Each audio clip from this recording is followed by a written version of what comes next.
Hey everyone, welcome back to the Overmatch podcast. I'm your host Kevin, and with me today is Kevin McDonald. And for those of you who don't know who Kevin McDonald is, Kevin was a sergeant in the Army Ranger Wing when I showed up as a young private, and Kevin's one of my mentors, and he's one of Kevin, I remember you as the guy who didn't yell and scream that much, but when he did, by God, you knew shit was going down, right? So, Kevin's had an amazing career, enlisted, officer in the Irish Army, been all over the Middle East, did some crazy shit. We're just going to walk down that road, Kevin, and talk about your experiences. So welcome to the podcast, and thanks for being here. Hi, Kev. Thanks for having me. It's been a while since we were back down in the Curragh, but I know, right? It's great. It's great to catch up again. Absolutely. And you're on. We're doing this on Zoom, so the audio is probably not perfect. I'm working on that, but you're in Sudan, right? I'm actually in South Sudan. South Sudan, which is the newest country in the world. Okay. What? Real briefly, and we're gonna. What are you doing in Sudan right now? Okay, so the mission in South Sudan was created after the civil war ended and there was peace. So essentially, like South Sudan is big. You know, it's about the size of France. Yeah. And you can imagine what the size of Sudan in its totality was. Yeah. You know. Yeah. There's a common misconception about how freaking big Africa is, you know, and people just on that point. Yeah. On that point, if I can jump in, Mm-hmm. there is a guy called Tim Marshall who has written loads of books about geography, but he describes how big Africa really is. It's not what we see it on the map, because Mm-hmm. like the Mercator projection, it's putting like a globe onto a flat screen. Mm-hmm. And Africa looks like Greenland or something like that. But I mean, you can fit all of Europe, all of America, all of China, the lot into Africa. Yeah, I know, and have some left over. Exactly. Yeah, exactly. it's insane. I remember when I was working the in force modernization at the end of my career, and we were talking about because of the ambush in Mali and all that, and talking about drones, and we needed drones to cover, and I'm like, do you fucking realize how big Africa is? It's humongous. Anyway, all right. So we're going to jump back, Kevin, and get some context. And we're going to talk about growing up in Ireland and kind of some of the early influences in your life. And Okay. we briefly crossed paths in the Ranger Wing. I don't know if you remember me. I was a little angry guy. I do. I do. And then you went on to become an officer, and I love officers. I am well documented in loving officers. I've noted your love of officers in your many podcasts. There's good and bad everywhere, right? But I'd love to get your take on the officer corps, because the way I look at it now in Ireland, contextually, like with my whole career, it's got that class system much more than the U.S. Army does. And I have my problem with American officers too, but generally junior officers, captains and lieutenants and stuff like that, I've never had a problem with. And you retired as a major, which is a commandant in the Irish Army, right? But it's a major. That's it's correct, it's an 04 in the American Army. So so you went all the way from private to freaking commandant, right? A commandant would be above a company commander, right? It would be like an adjutant. No, a company commander. It's a company commander. Okay. Yeah, when I went to Chad in 2010, I was a company commander of 110. Okay. Yeah. Mm-hmm. Okay. So, where did you grow up? Okay, so I was born in Castlebar on the west coast, and I suppose we were fortunate enough in the sense that there was a large military barracks, but it was, we'll say, for your listeners, like a National Guard barracks. It wasn't a fully occupied regular barracks, and there was two, we'll say, National Guard units, two reserve units. Like companies? One was a cavalry unit, like company level or battalion. One it was the battalion headquarters of the 18th Infantry Battalion, which covered most of County Mayo. and the other unit Mayo's in the was, West Coast, right? It's yeah. So it's one of the 32 counties. 90% of the Ireland. people watching this are in the States. So yeah. I will jump in periodically. Sorry, go ahead. So anyway, the other unit was the 5th Cavalry Squadron, and as a young fella, even when I was in national school, I could hear the gunfire in the barracks because there was a small range in the barracks, and I was enthralled. And in this particular cavalry unit, they had motorbikes and armored cars and all sorts of stuff. So you're supposed to be 17 before you can join the reserve forces.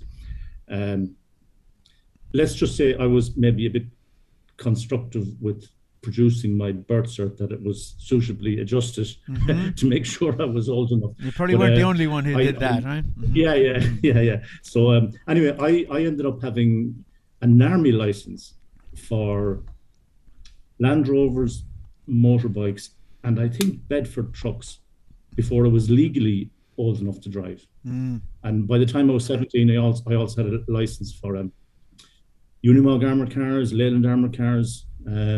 But it was great. I loved it. This was the only life for me. It was. Did you have military in your family? No. Sorry. My uncle Toddy in Chicago joined the American Army. Okay. How many brothers and sisters? That was back in the day. How many brothers and sisters do you have? So I've one elder brother. He's a year older than me, Brendan, and I have 2 sisters, Sandra and Linda, and they're slightly younger than me. Okay. Usually, a lot of times there's like a family influence in. When I joined the Irish Army, I had an uncle, and he said to me, I was in the army. And I said, really? He said, I was in the Salvation Army. I'd rather be laughed at than shot at.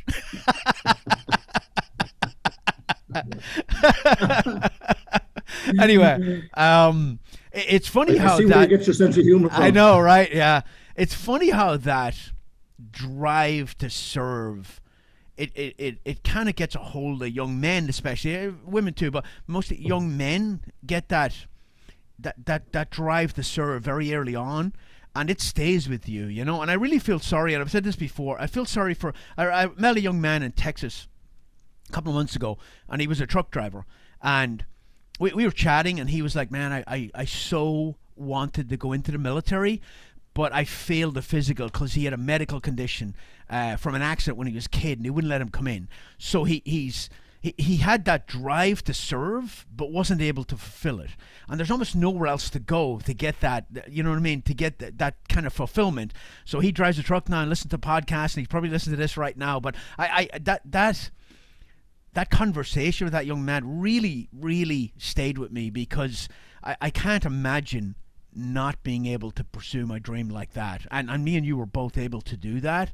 So we were, and I like what you're touching on there, which is patriotism. And as we both know, given our background, that's a very difficult topic to discuss in Ireland, because if you start discussing patriotism, suddenly you're entering into the realm of the IRA and all that kind of stuff.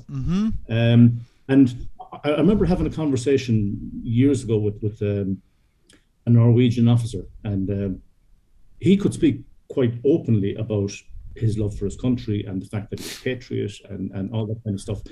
And I was trying to explain to him that in Ireland, because of the subtleties, I mean, one of the terrorist organizations calls itself Óglaigh na hÉireann, which is the Defenders of the Warriors of Ireland, which is the title of the Irish Defence Forces. So it's Ireland in particular, it's a difficult balancing act to be able to talk about patriotism. And me and you both, when we were in the Irish Defence Forces, we both fully bought into it. But there is a slight difference between talking about patriotism in Ireland and you guys in the States. Well, I remember being in the 27th Infantry Battalion in Dundalk, and we'd be on a firing detail to do funerals for old IRA men from the 1920s and from the Easter Rising, and we would go out there in uniform and fire shots over the grave of IRA men. Do you remember that? Did you ever have to do that? Yeah. I've done that as well. The difference being is they were fighting for Irish independence prior to us getting independence. Yes. Yeah. in my opinion. Yeah. So Yeah. I never had a difficulty with that because they were volunteers, patriots, trying to fight for Irish. But once Ireland became a republic, we were independent. Yeah. Therefore, that's where I had a problem. Let's That's a whole. I take your point completely about patriotism. That's a rabbit hole, man, to go down. Okay, so young man, FCA. The FCA was. I tried to join the FCA as well, and like I have a picture of me in basic training when I was 18, and I looked like I was 12. And I tried to join the FCA when I was 15. I probably looked like I was 9. And the guy said, "Come back next week and bring your birth certificate." And of course, the jig was up. I wasn't as creative as you. I was like, "Well, I guess that's not happening, right?" But the FCA, very, very. Very underfunded, old gear. I think it was dependent on where you were. Was the FCA unit you were in? Was it pretty good? It was, and because it was a cavalry unit, and the notion of cavalry units is that every single trooper, no privates, troopers, had to be able to be a radio operator, a car gunner, and a car driver. Well, did you have that weird hat? Do you have that weird beret that the troopers had? No, we didn't have berets. We had Glengarries. Glengarry. That's the weird looking hat with the thing on. Yeah, that was a trooper thing. Yeah. Yeah, and the two black tails that come down from the end of the Glengarry. I know you know exactly what they're for. I don't. I don't. So the Glengarry is like I think a 17th century British stroke Scottish concoction. And the idea of the two black tails that come down the back of it was that, like back in the day, all these guys had ponytails, and it was to tie the ponytail up. I bet you know that. See, you learn something new every day. There you go. What does FCA stand for? Forsa Cusanta Áitiúil, which translates for your listeners, that's Irish for Local Defence Forces. Okay, so it's not Free Clothes Association like they used to say when you go in, because you go in and get a uniform. Well, they did, and I have to say, there was many a household in Ireland were quite glad of the big old bull's wool overcoats and stuff like that. Were you when you were growing up back then? Were you guys fairly poor, fairly? Not that you know it at the time, right? It's just the way things are. But looking back now, were you like middle class, or were you? What'd your dad do? So my dad, God rest him, was he was working for the local county council. He was in charge of maintenance of, the big heavy trucks and all that kind of stuff. So he had a fairly good job. Yeah, but I'll put it into context in a second.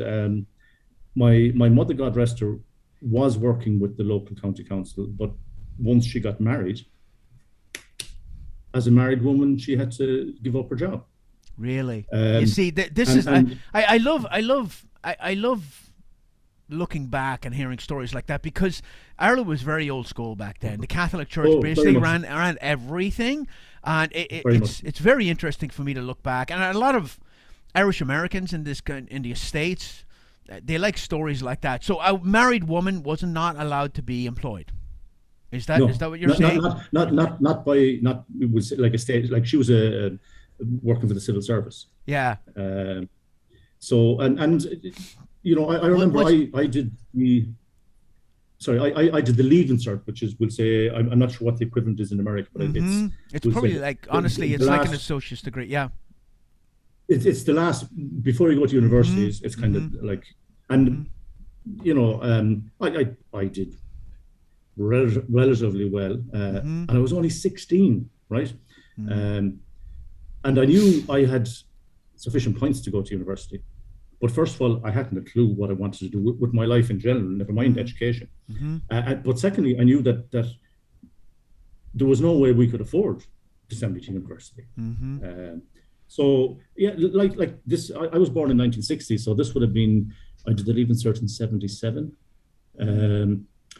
And I had finished my secondary education, had started work full-time in a garage before I turned 17. While I was still 16, I was already in full-time employment after having finishing my education. Mm-hmm. And that was very common there because the families needed Oh, the money. completely. Yeah. We used to take, when I was in completely. secondary school, we used to take September off and go pick potatoes because my mom needed the money. 14 kids, man, and she needed the but it taught you a lot of good work ethic. It just did, right? It taught you the value of work, and B, the value of money, Yeah. and also the responsibility to support the household that you're living in, which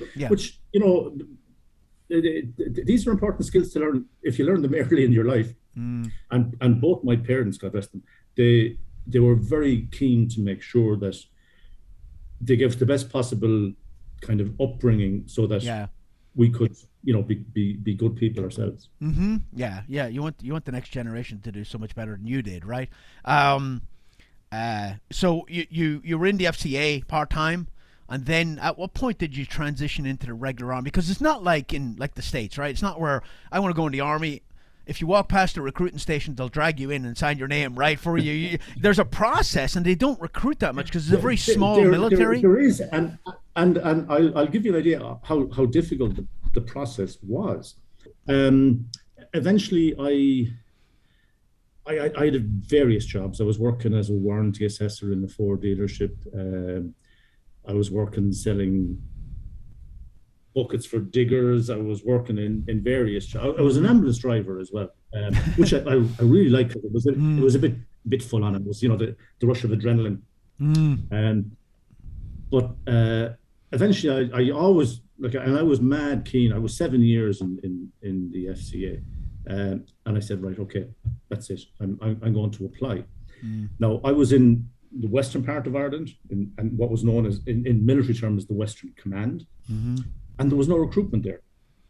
So one of my previous COs when I was in the FCA knew his friend was up in County Monaghan, up on the border, which was part of the Eastern Command. And they were recruiting. So he arranged for me to have an interview. This to be a recruit. Yeah. So I drove up to Monaghan. I was interviewed. Yeah, it wasn't a done deal. It was because the job situation was so bad. They might recruit at 30, and there might be 300 people looking for those slots, right? Yeah. And I remember at the time, it was like it was the Battalion 2IC and a few company commanders and the sergeant major were part of the interview process. And because the whole situation with Northern Ireland and the border had kind of kicked off maybe 7 or 8 years earlier. What year are we talking about? Probably 1980? This was 1983. Okay. Yep. And a lot of the people, the 3 new battalions, your one, the 27 Battalion, the 28 Battalion over in the west, and the 29 Battalion was kind of in the middle. And they were just recently formed. And they'd pull people up from the south of Ireland, from Dublin.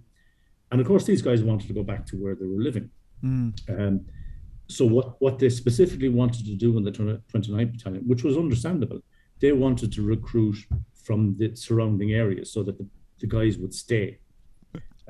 So I had to give an undertaking that I would stay in the 29th Infantry Battalion for a minimum of 3 years before I'd look to go.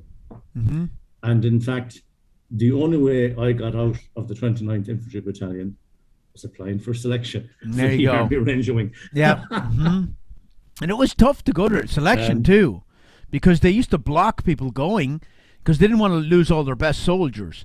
I remember I had a problem. I had to kind of go around people to get permission to go, and that had been a couple of years after you went, but it wasn't like, hey, I want to go to selection and it's a done deal. I think there was a little bit of freaking shenanigans going on there, and there was, but certainly one I remember once I was in the unit, the chief of staff issued a directive that I remember that every application has to actually get to OC Army Ranger Wing. Yes, I remember whether that. it's approved or not. But, a battalion commander could say, I do not approve this, but he still had to send it. Yes. And in fairness, OC Ranger Wing, who was a combatant, could pull the guys in. I think I was a product of that. You probably were. Yeah. So what did you do in the 29th Battalion? You do border patrols and all that kind of stuff. That same thing I did. All that stuff. So Yeah. when I we trained in Monaghan, and then I was posted to support company, which was in a place called Coote Hill, and this was unusual, and because the whole border thing had kind of erupted. What the Irish Defence Forces did was they took over an old seminary, like a priest training college, and that became a military base.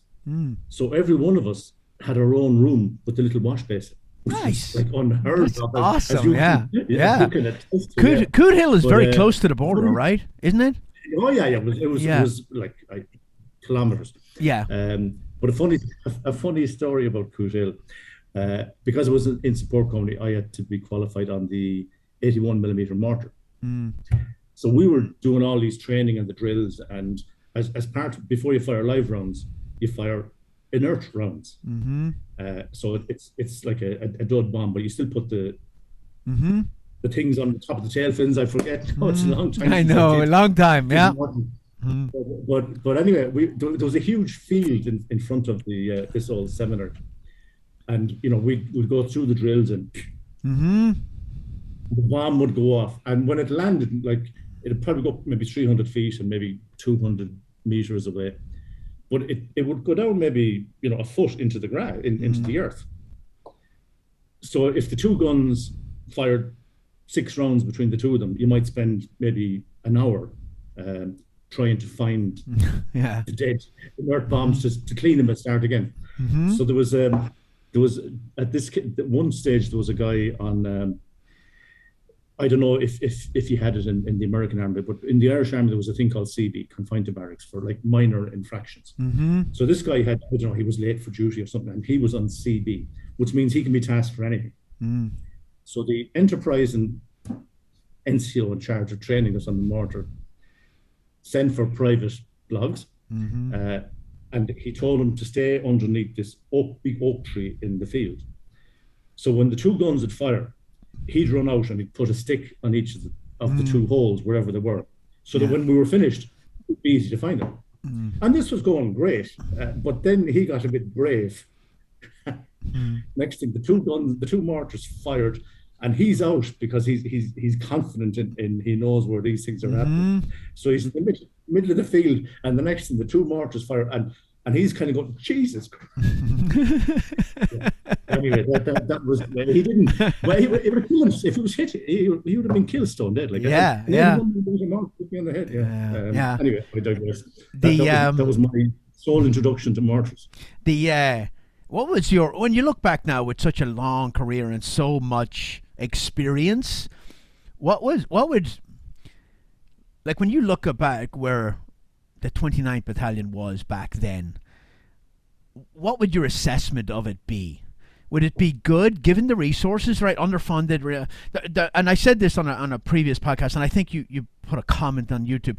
Being under-resourced early on in your career, it teaches you how to be resourceful. If you're spoiled, and there's a lot of that goes on in the American Army, I'll be honest, but if you're spoiled at resources, you lose the ability to improvise. I remember when I was a team sergeant in 3rd Special Forces Group, and we had sequestration. The government shut down because the two parties were fighting. There was no funding, and I just went out to Robin Sage, which is a training exercise for special forces, and I was like, hey, I'll come out, my team will come out, we're snipers, we'll do reconnaissance for you, we'll build packets and all, and it cost nothing, and it was some of the best training we ever did. But I think you lose that ability to improvise. But back then it was a lot of improvisation, but you still got the job done.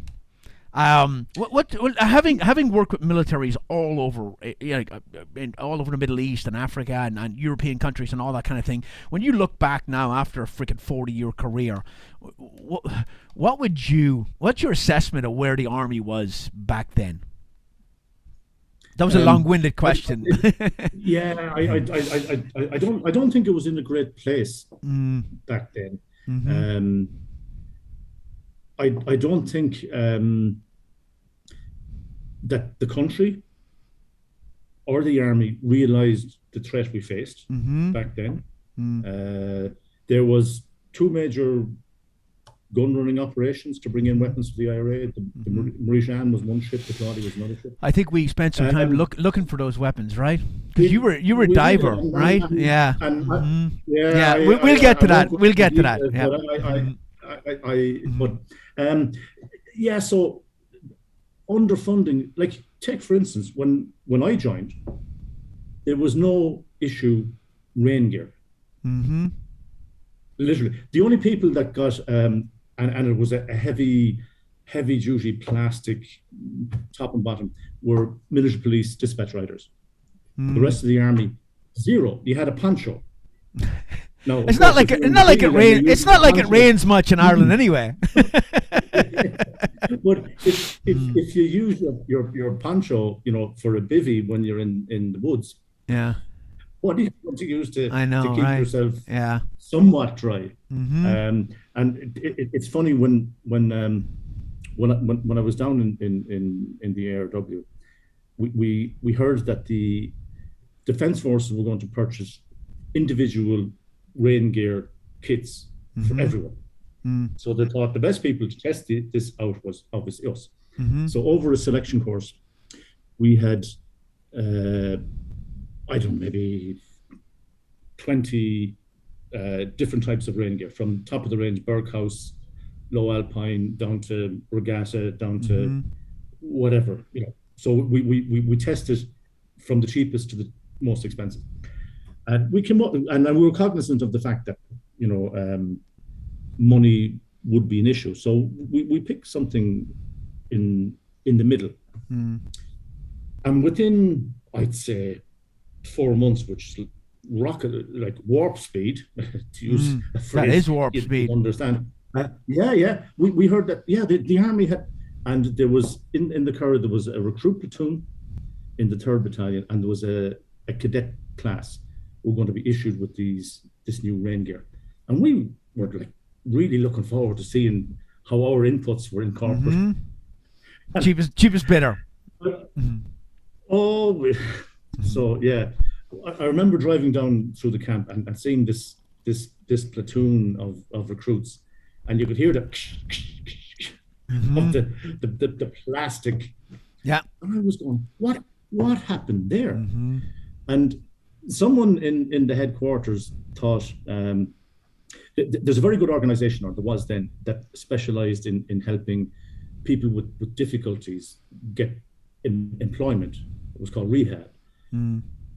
And they had heard the army was trying to buy rain gear. So they sent a sample of what they could produce. And what I was told afterwards is the private soldier, the clerk in the office that was going to purchase all this stuff, was told to put it on, up the hood, zip up the hood, step into the shower, wait for 10 minutes, step out, took it off, and he was dry. Wow. That's perfect. Yep, like a trash bag. It's like wearing a trash bag. Yeah, you sweat from the inside. You get wetter than you would if you just didn't wear it from perspiration, That's funny. When did you, and I think I probably know the answer because it's probably the same as me, when did you first become aware of the Army Ranger Wing? Well, no, there's a story for you. Let me guess. They came to 28th Battalion to do border operations, and no, you were because that's what it was with me. Okay, all right, yeah. To me, it's way better than that. So, when I was in the FCA in the reserves, one of the COs we had went back and became the first CO when the Army Ranging was formed. He was the first CO. So that would have been like very early 80s. And one of the first things the unit did was they organized a Ranger instructors course, so that people would be qualified to instruct on selection. And also at the time in the brigades, they had these basic courses. I had done one actually before I did the full selection course. So when I was in the reserve, we were tasked with playing the enemy for the ARW instructors course. And it was lucky. One of my English teacher was also a captain in the reserve. So a lot of us got a week off secondary school, because we were helping the state. Mm-hmm. And we, the idea, the plan that was given to the instructors course was that in this remote area of northwest County Mayo, which is still the most remote area in Ireland, there was a breakaway unit operating and blah blah blah. So we were sort of looking for them, and they were looking for us for the best part of a week, and we had we didn't even know what a base camp was, but we had a sort of a temporary camp set up in the woods with all our vehicles and all that. And suddenly we were attacked. Oh, geez. It was like war. Like we had heard about stun grenades. Mm-hmm. But as a reserve, you would never have access to them. Like, these things were coming in. And I hid under a truck. And so everyone was captured, and the usual thing, name, rank, army number, that was it, and give no more. So I could see this going on. I was lying under the old man diesels. I don't know if you remember those. Yeah, I do. Yeah. And I was saying, because there was an outer cordon of these Rangers, and then there was the inner plate where they were trying to interrogate everyone and get information. And I was trying to plan my escape. And the next thing, my 2 feet were pulled out from under the truck, thrown into this stream. Yeah. What the blah blah blah blah blah. Yeah. And I was told, that was just like, I'm going there. Yep. And ironically, when I was on my own range instructors course, which was the 4th range instructors course, we passed through the exact same area at night, going for a naval pickup off the coast. I was going, wow, this is surreal. There's a young reservist getting arrested or getting interrogated in the stream, and now I'm back again, but I'm in the unit, So you went to selection in '85. How was selection?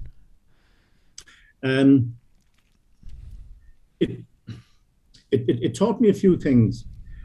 One of the points that you mentioned at the intro about my attitude as an instructor, I learned a lot from how people instruct. Now it was mad. I mean, the first Sunday night was just. I think we started with 58. There was 12 gone the next day. We finished with 11 4 weeks later, and 10 were taken in. But I knew, I was private, but I knew what worked and what didn't work. So eventually, when I was in the unit, I would often instruct on maybe 3 or 4 selection courses a year. And I always felt that the guy that gets in your face and goes, blah, blah, blah, blah, blah. No. But the way to do things is maybe stand behind him and should I be seeing this shit? Yeah. And that kind of, that adds to the whole playing, because we do that playing with people's heads during selection to see how they react. Yeah. But I always felt that, first of all, as an instructor, you need to be credible. You need the guys to buy into what you're saying and know that you know your shit. But this bollocking, as we'd say in the Irish Defence Force, this roaring and shouting, people zone out, and if that's all you can do, that's not the way I operated, and I just wanted to kind of come back, recircle back to the point that you made at the start. I think young NCOs think that's how things are done, and maybe there's a time for that stuff, but you're right. People zone it out. They tune it out, and it just becomes white noise after a while. You don't pay any attention. But I don't know what we did in selection, because you were an instructor in my selection course. But you were like, I know it was probably an act, but you were like pissed, like mad, and screaming. And I was like, oh fuck, that guy never screams. We're fucked up now, right? But there was some really good NCO leadership in the Ranger Wing at that time. There was you, Gibbo, Joe, Shamey Griffith, right? All the like they're guys that I looked up to, and still, even with all the military experience, they were very, very good leaders who struck a really good balance. Now there were shitbags in there. The company sergeant was a fucking one of the most horrible fucking people I ever met in my life, and got away with it. And that's one of the things I hate. I really, when I talk about officers, I'm like, keeping a guy like that in line. The officer should have done something. And the sergeant major, who was kind of retired on active duty, really nice guy, but he wasn't really that. You know, he was just kind of there. Somebody should have put that guy in his place. You know, and it fucking hurt me deeply when I actually left the Ranger Wing because I bought myself out. And I don't want to make this about me, but and Porrig Melvin was the same. They had us cleaning toilets and scraping up grass and for weeks, and it was like a punishment because how dare you leave, you know? And I talked to an officer a couple of years ago who you would know, and I think he was the unit commander later on, and he was in my selection course, and I think he might be a general now, and I talked to him a couple of years ago, and he was like, it was horrible. It was I know who you're on about. You do know who. And he was like, looking back, it was a horrible culture. And there's no need for it, and it just put a sour taste in my mouth when I left, you know. But there was some really good NCO leadership, sergeants, right? And I would say, and I don't remember exactly, maybe half and half, right? Half were really good, and half were okay. And then, like, you were a diver and a boat handler, right? You drove that big ass boat that used to take us out to the offshore rigs. That was some scary shit, man, because there was no, you know, they have cutaway body armor now that if you fall in the water you can pull the handle and it all fall. We didn't have that. We had body armor, MP5 sledgehammer, flashbangs, ammo, and if you fell off that boat trying to get on a rig, you go to the bottom of the fucking ocean and you'll never be heard from again. So you better have some good upper body strength when you're climbing off that boat onto that ladder. That was some dangerous and they shit. were all rusted. The rungs, they were all, some of them were falling away as you were climbing up. I remember when we changed from the twin 50 horsepower Yamahas to a single 120 Johnson, and we were down on summer camp in Lahinch, you know, which was supposed to, it was like a selection course because it was, you had to do all these adventures. I know, it was mandatory fun. But the CO at the time, he said to me, Mark, can we go out and see the Cliffs of Moher? Now, for your audience, the Cliffs of Moher, these huge cliffs on the western seaboard of Ireland. So myself and Joe each had a rib. We'd, I don't know, maybe 8 people in each rib. Off we went, and we literally bumped the prow of the Sea Riders off these huge, dramatic cliffs. And then we decided we'd go back. And the CO had just come out from some operation, so his knee was sort of tender, and he was sitting behind me on the straddle seat. And as we were coming back, I could see the swell getting bigger and bigger. And as we were getting closer to Lahinch, I was signaling to the other cocks, we need to get out. We're not going to. And the next thing, his Sea Rider went up in the air, flipped, all the guys thrown out. And I went, okay, I'm not going to try and get out. I said, I'll beach it. I'll drive straight up onto the shore.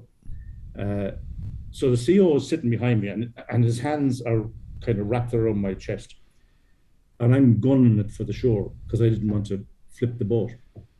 And the next thing, this huge wave collapsed on top of us, and I thought we had flipped because there was that much water, but we hadn't. So I turned the Sea Rider around, and I screamed at the lads to get onto the bow, run to the bow. So we went, and we met the next wave, and we went straight up, like vertical in the air. And I have a new 120 horsepower Johnson on the stern, which was 3 weeks old. And as I was going up, I was saying, and as I'm coming down, and at this stage, like, the CO is kind of vertical, holding on to me. I think I'm going to bury the engine into the, because I thought it was in really shallow water, but it didn't. Like, the Sea Rider flopped, and of course the lads screaming hysterically because this was a big buzz, took the second wave the same way, and then we got out. And the other the other cocks, he was getting horrific abuse from the lads because you know yourself there was a big pressure of it. But, was that Joe? Joe Ryan? Was he the other guy? That was Joe. That was Joe. Yeah. It was Joe. Well, he deserved it because he gave everybody else shit. You know. I talked about going to airborne school, to jump school in Gormanstown on another podcast, and I was like, in hindsight, looking at that, there was the Irish Sea. Right, and then there was the main Dublin to Belfast highway, the main Dublin to Belfast railway line. There was Gormanstown base there, and there's a little triangular drop zone. And if you went anywhere, and static line, free fall's a little better, but the static line, you have no way to steer really. And if you went anywhere but the drop zone, you were in trouble. And they used to have a boat out in the water, and you probably pulled that duty. Sitting out there, I was that guy, yeah. I remember one of the guys that I went to, would have been on and it might have been John Mull, but it would have been in selection with me and OTC or the skills course with me, and we were at jump school together, and the spotter the jump master put him out of the bird, and he landed in the ocean, right? And when you did that, they give you a toilet seat and put it over your head. Do you remember that? It was like a bum spot, right? And he came back in, and he was soaking wet, and somebody said, they were talking about the jump master, said, did he miss the drop zone? And Mull said, missed the drop zone. He missed the whole fucking country. Well, I remember on my jump school, I think it was either a 2-week or a 3-week course, I forget. But I was on leave, but because I had previously done a jump in England, when you pay for your jump. Yeah. And that was, again, it was out of a Cessna, but you sat on the pivot out the doorway. And whereas as you know, with the Cessna, you have to kind of step out and grab the rail. And so I arrived for the last week, and I got my first 4 jumps before Thursday, and Friday was the wings ceremony. And Friday morning, I had 4 jumps done, what to do to get the wings, and the winds picked up. So I forget who the jump master was, but he said to this guy, he said, "What's Mac like when he's jumping?" Well, he said it's either AOT or BOS, so like arse over tater ball of shit. I don't know if you can say that. You can edit it out anyway. It's fine. No, it's fine. But the crucial thing was, he said, what's he like when he's landing? Oh, he's great. So anyway, I forget what the wind speed was, but I'm coming down, and like you said, I was watching the railway line. I was well in from the coast because the wind was coming from the sea, and it was the next thing I thought. And you remember, in the middle of the grass airfield, there was a tarmac runway. That's where Willie landed and took his femur out. Yeah, I'm going to hit the runway, so I turned and then went with the wind again, landed like in a complete, like a bag of cement. And I was going on the ground. Yes, I've got my wings, and next to the chute open, and I'm going down the field. So I had to get up and run around. But anyway, and they didn't want you to pop the riser. I'm never going to darken the wings of parachuting again. I've done hundreds of jumps, and I freaking hated all of them. But in airborne school in America, there's 2 weeks of ground training, and I always say, look, I went to airborne school in Ireland. It was like 2 hours. We pulled the parachute out to see how it deploys. We talked about, if you land in water, do this. If you land in power lines, do this, blah, blah, blah. And then do some PLFs off that bench. All right, get in the fucking plane. Let's go. And it was fine. It was enough. Anyway. I mean, in fairness, it's static line, Yeah. And I know the guys now are I mean, they're super serious about the type of stuff they're doing. Yeah, free fall stuff. But back then, it was... Yeah, it is... No, I was more into the diving, the boat handling, that kind of stuff. When I got there, they were like, "What specialty do you want to do?" And I was like, "Man, I'd been in Lebanon in '87, and we went to Cyprus, and we went diving in Cyprus, man, in the fucking med and beautiful under like warm visibility, so beautiful, right? I was like, diving's awesome. I want to be a diver. So they took us out to Blessington Lake. and fucking horrible, cold and fucking nasty and dead cats in the It's water. like And I was like, I'm not doing that. You can see nothing. No, I was like, I'll be a sniper. I don't want to do this. This sucks. Talk about things you learned as a leader that kind of held throughout your career as an officer and as all the stuff you did in the Middle East. Like there's certain things I learned there that stayed with me my whole career. And I think when you get a good start as a young man, then that really sets you up for success later on in life. But the whether it's like dealing with people, dealing with freaking subordinates or officers above you, or just general stuff for leadership, what are some of the things you figure you learned there that you brought with you? That's a very good question, and I think it's very relevant to today's society. I went in there as a private shortly after joining the army. I actually, within 5 years of me joining the army, I was a full sergeant in Special Forces, which can't happen now, unfortunately. But I learned that you have to be credible. No matter what, you have to be credible. Even if you're given a lecture on something that you have no particular interest in, you have to get the guys to know that I know what I'm talking about. I may not be interested in it, but I know what I'm talking about. I went off when I was in the Range Wing. I went off and I did a certificate in adventure education, because I was really big into the mountaineering then. And I remember at one stage the CEO saying to me, he said, "Mac, what are the civvies like with navigation?" And I said to him, "Sir,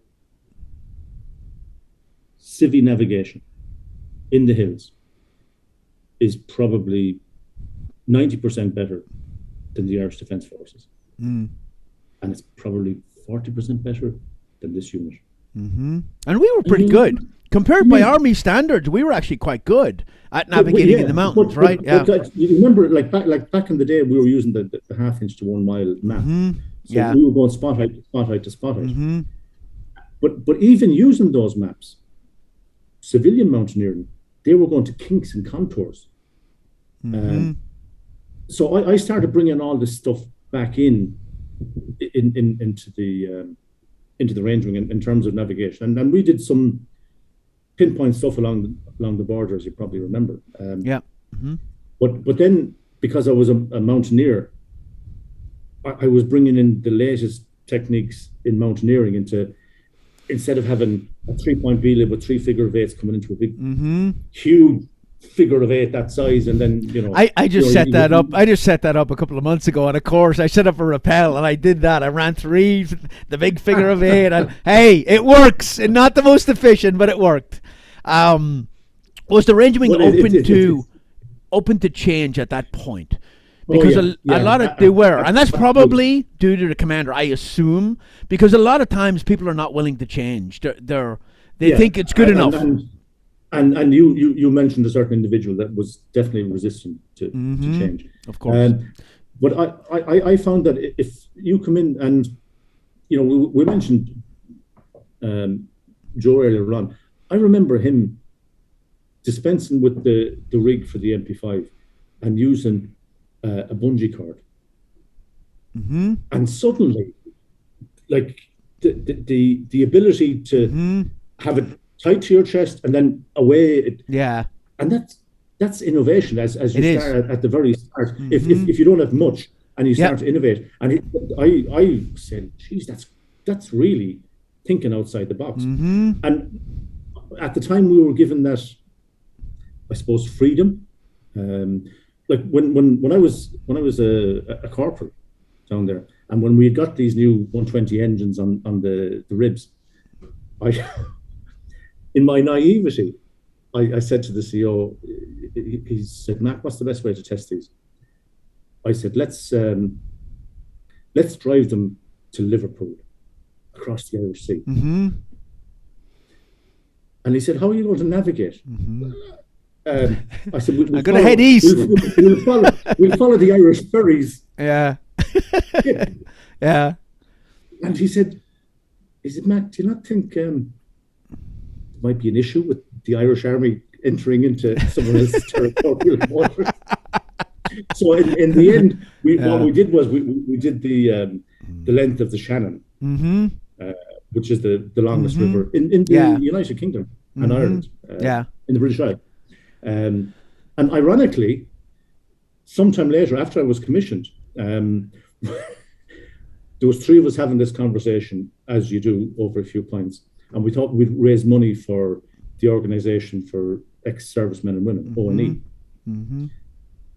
And I suggested that we should try and, based on my experience, we should try and arrange to get a few sea riders from the Navy and drive them at full speed the navigable length of the River Shannon for charity. Now, if you kind of thought a bit more logically, it'd be like asking if a number of Navy officers requested a tank to drive the length of Ireland. You know, didn't make much sense. But I was a qualified cox on both. So, long story short, we did. We went down. I think we had a week in the Navy because they had to make sure that we could actually drive the ribs. And we set off one morning in a place called Battlebridge, which is in County Leitrim. It's literally the most northerly navigable length of the Shannon. And off we went. I think we did it in 4 hours or something like that. But we raised a serious That's a amount long way, Of all the training you did in the Rangering, what was the most beneficial thing you learned, whether it was just unit training or and I've talked about this. Look, there's pros and cons to everything, and there's things the Irish Army did better than the American Army, I think, and then there's things that I would change, right? But when I went to the Ranger Wing, the first course I did, and I don't know if it was the same for you, was a methods of instruction course to teach you how to teach. Right now, that was not our mission. Like, we were freaking assaulters, we were counter-terrorists and all that. But that was actually... We were also instructors, Kev. We were also instructors. Yeah, and you're right. And it was a great way to get over your fear of public speaking, to build confidence. And I really thought that was a great way to start. It's funny because Green Berets in the American Army are teachers and trainers. We train people all over the world. But you don't go to an instructor course until you've been on a team for years and you have to come back to SWIC to be an instructor. And I'm like, this should be at the end of the Q course. But anyway, that was one. That methods of instruction course. And the other one was we went to the naval base and we did a basic seaman's course, boat handling, knots, naval term, because we were special ops for the Navy as well. Coiling ropes. Yeah, all that stuff. And I did some phenomenal training in Ireland that has God, it stayed with me for years and years and years. It's funny, Kevin, because I was on a mission. I can't say it too much, but one of our missions were to take these offshore rigs on a certain country that it looked like the shit was going to break out for real. And we were on this base with a bunch of SEALs, and they were teaching us a class on retaking a rig. And I was asking questions they couldn't answer. I actually think I knew more about it than they did, because that's one of the things we did really well. And we did a lot, right? Hijacked aircraft, retaking commercial aircraft, retaking the rigs. Yeah. Some of that's, and a lot of times we had guys train with the French and train with the Dutch and stuff like that, but a lot of times we were figuring shit out ourselves as we went along. Yeah. And you talk about improvising, and you know this because you've been all over the world, but some of the most innovative people in the world are the poorest people in the world, right? You go to some of these countries, and I saw a guy in, I don't know where it was in the Middle East somewhere, and they drove past me, and the front of the car was a motorcycle and the back was a car, and they took two broken vehicles and joined them together. I don't know if you've ever seen that there's a photo online of, I think it's Afghanistan, and they're jump starting a vehicle from one to the other, and they're using an AK-47 because they didn't have jumper cables. But they're the most innovative people ever. Needs must, as they say, and we certainly did that. Going back to your point about instruction. Yeah. So I take it that you guys, you need a lot of experience in the field, and then you become an instructor. But as you know, back in the Ranger Wing, we didn't have that facility. Once you were in the unit, you were expected to give a hand, and you were, in my experience, you were kind of overseen by a senior guy for your first lecture, whether it was map reading or whatever.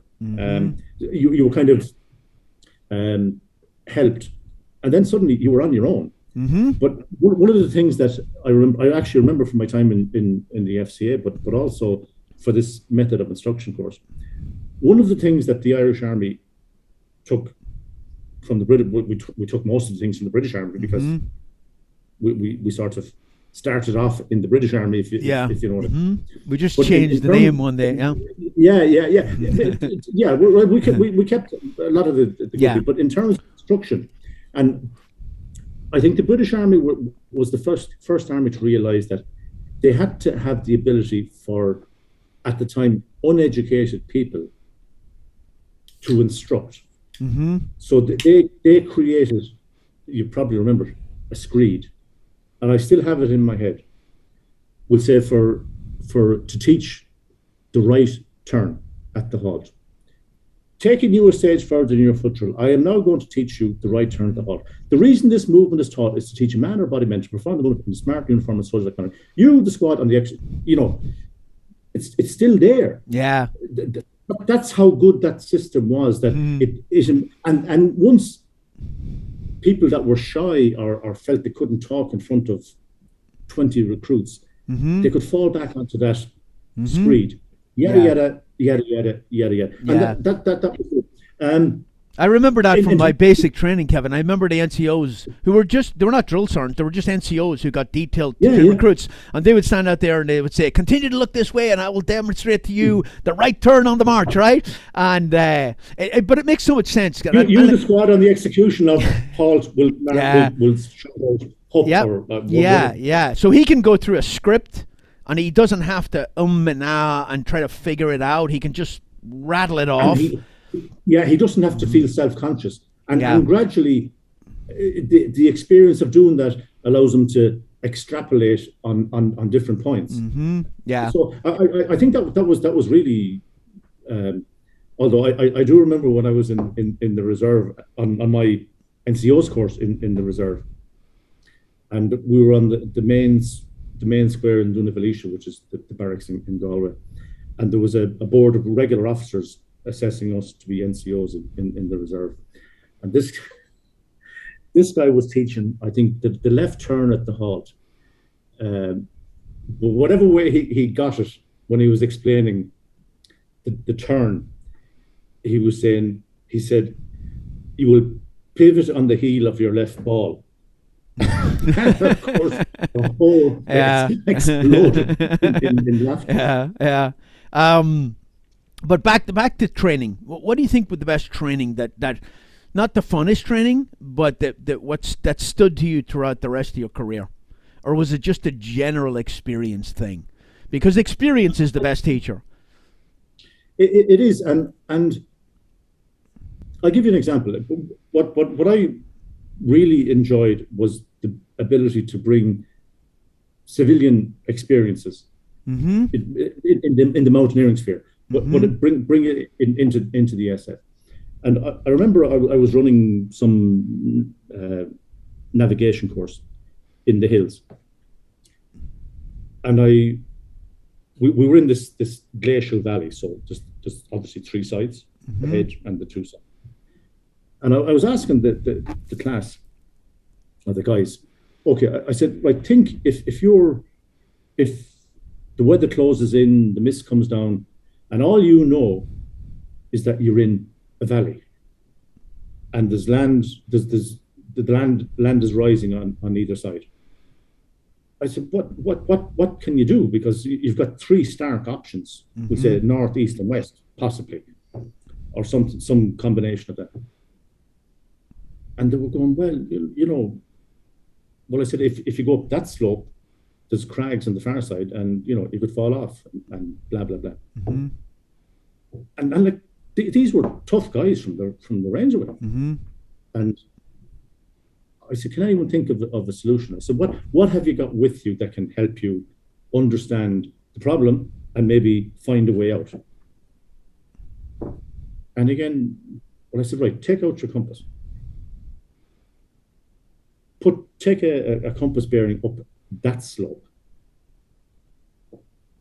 Transfer it onto the map, and then that will tell you whether you're on the west side, the east side, or the north side. Mm-hmm. And to me, it was pure simple. Mm.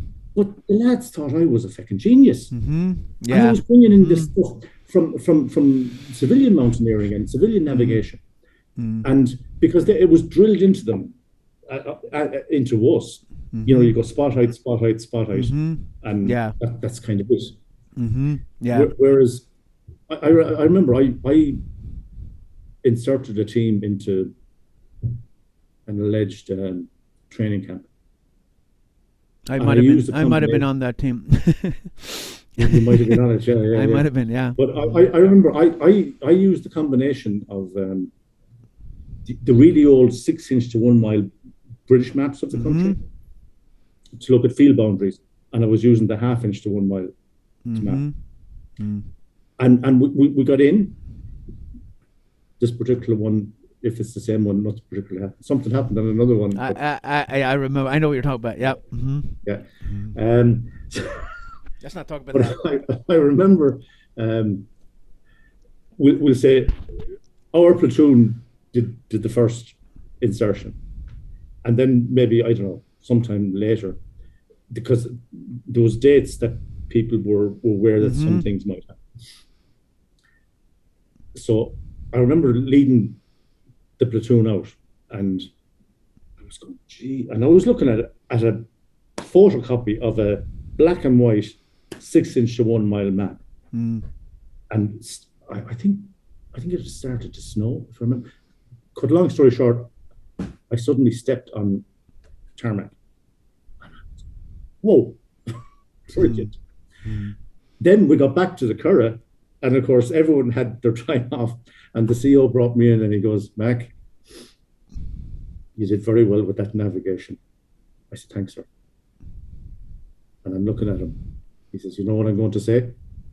I said, oh, Jesus, no.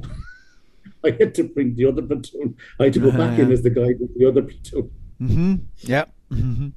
Yeah, victim of your own success. At what point did you say, I want to be an officer?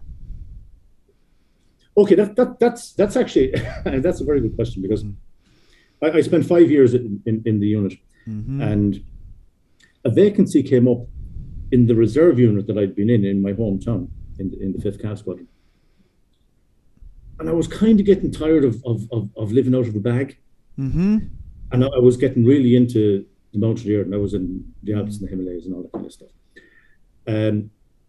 So I applied for a vacancy, a training sergeant's vacancy in the PDF, in the regular army, in this unit that I'd started off in the reserve. And I got it.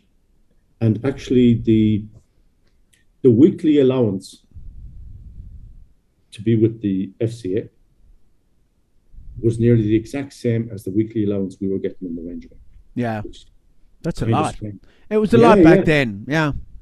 I think it was. I could be wrong. I can't remember. Or something, I can't remember. Yeah. But then, as you know, we were buying our own Gore-Tex boots and Gore-Tex jackets and all that stuff. We were. Yeah. So I what was the attitude from the Ranger Wing when you want to leave? Positive, I have to say. Good for you. Yeah. It was, yeah, and right. I'd been there 5 years, but it was. I didn't feel any pushback from the officers or the senior NCOs. I didn't feel it at the time. Okay. But I think I was back. I don't know, maybe 6 months or maybe close to a year, and it was pretty mundane. Now, I was living at large the weekends between playing rugby and rock climbing all over the place. But during the week, yeah, it was a bit. And what I didn't want to do was to go to an infantry battalion where they say, "Oh, this is a guy, he's a sergeant from the Ranger Wing. He'll run all our courses. He'll run this. You'd be flat with work." So then I saw this routine order that they were going to conduct the 7th potential officers course. So this was going to be the seventh time. This was in 1992, early 92, I think. No, 91. And since the foundation of the state in 1921, they had ran 6 courses to qualify officers from the ranks. And all those 6 courses, the guys were like senior NCOs in administration or logistics. So they went into purely admin roles, and specifically had no, we'll say, operational commander troops. The one for the 7th one, for the one that I did, we were going to come out as normal lieutenant, platoon commanders, whatever. So yeah, I didn't spend a lot of time in Castlebar, probably a year. And when this came up, I wasn't saying, "Oh, geez, I really want to be an officer." I was saying, because I knew, like, my list of courses from the range wing were huge, and I said, I sort of applied for it purely to test myself, to see how I fared with everyone else, because if I, with all my skills and courses, if I wasn't kind of up there's something wrong with the system. So I wasn't really hugely mad to become an officer, but I was more intrigued to see how I'd fare in the whole process, which was probably a bit vain on my part, but you know yourself, you kind of you like to see how you measure up to other people. So I did, and I was commissioned, and I ended up second in the class. How long was the training? Was it like, it was different than cadet training, I assume? Yeah, because I think what they do now, and I think they're probably at the 9th course maybe at the time, I'm not sure. They kind of step into cadet training, I think, is something like 24 months, 21, 24 months. And they come in at the last part. Because essentially, I think cadet training, it's kind of like recruit training, NCO training, officers. So obviously a bit different, but they're fully integrated. They get commissioned the same day and all that sort of stuff. So yeah, we were kind of different. It was interesting because the army was trying to figure this situation out, because obviously there's a huge benefit in commissioning hugely qualified NCOs. And I remember that we were told at the start of the course that first of all, we would be commissioned at a certain lieutenant's rank. That would mean that we made money, that we weren't kind of taking a drop in wages. And secondly, very relevant to me, that we would be afforded the opportunity to go to university. So about 3 weeks before we were to be commissioned, the Department of Defence, no great lover of the Irish Defence Forces, decided that everyone would go across to the first point on the lieutenant scale. So the corporals on the course were still making money. Senior sergeants, no. So we were in limbo because we couldn't be officially recognised by the other ranks representative association or the officers representative association, because we fell in the middle. And eventually, I think 3 of us said, no, how could I accept a commission and end up getting paid less than I'm getting paid at the moment? And look in front of my platoon and them knowing that I took a pay cut to be in the sharp, shiny officer's pattern uniform. And in fairness to the officer that was in charge of RACO, which was the organization for officers, he was really good. And he spoke to me. He said, look, I can't officially represent you until you get commission. But he did speak to the department. And he said he will have a press conference with the 3 disgruntled sergeants who refused to take a commission on the day of the commissioning of the rest of them, and explain what they were told. Yada, yada. So it's I wasn't. It wasn't the be all and end. I was prepared to walk out. Yeah. Because I felt the army wasn't, the Department of Defense wasn't honoring what the army had told us what was happening. Yeah. When did you? How many times did you go to Lebanon when you were enlisted? Just once. Once. I went. My first trip to UNIFIL in Lebanon was I think I was 11 months in the army. Just shy of a year, and that was 1984. So it was a winter trip, 84 into 85. I'm interested in when, in hindsight, looking back, because I have my own take on this. Were you part of the training? Were you given any kind of cultural awareness training, or did you know the background of the conflict at any kind of level when you went out? Because my first trip, I went out in 87 the first time, and I remember a sergeant in Lebanon explaining to me the whole background of what happened. So it wasn't part of the training, and there was no cultural awareness of dealing with Muslims and all that kind of thing, and there wasn't a lot of education on the back, kind of the whole why of why we're there, right? We were given a little bit, but maybe I'm misremembering it. Do you remember getting any kind of training like that? Okay. So I do. I think, and I was with the 56th Battalion, 56th Infantry Battalion, which comprised of I was A Company, which was the Eastern Brigade Company. So we had a company from the 2nd Battalion in Dublin, the 5th Battalion in Dublin, and a combination of the 27th and 29th battalions. So we were the border platoon,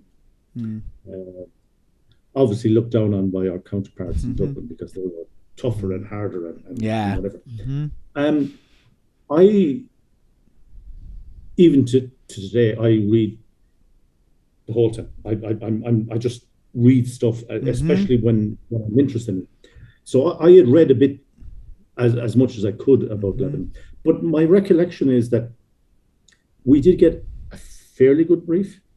And we did get this little booklet to use on checkpoints. And I still remember some of it. If the Sanduk, open your boot, men fedlock, please. So there was, I certainly for me, I felt about as prepared as you can be coming from Ireland into the Middle East. But it's a funny thing. I went back to the Middle East as a military observer in 2005, and then I ended up in Lebanon with my family in 2006. And the names I remembered from 1984 were still the key players. Nabi Berry, Shia, Wally Jumblatt, Druze. The guys, they were still there. They were still the big players politically from 1984 to 2006. Wow. And they're still there. Still, yeah. So did you, and I assume you went back as an officer then to Lebanon? Yeah, I went back. I went back in '93. I was there for Operation Accountability. This was this 7-day war that the Israelis unleashed on Lebanon. But it was a standoff. It was jets, helicopter gunships, and artillery. I went back again in 1996 for the tail end of Operation Grapes Wrath, another similar one. And then I was there with my family in 2006 as an unarmed military observer when the big 34-day war kicked off. What part of Lebanon were you in? Were you up north or? So no, down in the south. So so UNIFIL is based in the southern part of Lebanon, and UNSO, which is the oldest UN mission, the United Nations Truce Supervisory Organization, which has a mandate in Israel, Lebanon, Syria, Jordan, and Egypt. So we had a team of 52 unarmed military officers that were positioned in 4 bases along the frontier between Lebanon and Israel. And I think we were very much a force multiplier for UNIFIL because we had our own liaison assistants who had been in that area, and they were reflective of the team's area, whether it was Sunni, Shia, Druze, Christian, whatever. And we could go anywhere, and we'd go in and talk to the locals. So I think we were very much a force multiplier. The war kicked off on the 12th of April, 2006, and our normal routine was we'd go to a patrol base with 4 other guys. You'd spend 7 days there doing your patrolling, 2 guys out, 2 teams of 2, 1 guy to man the base and do all the cooking and all that stuff.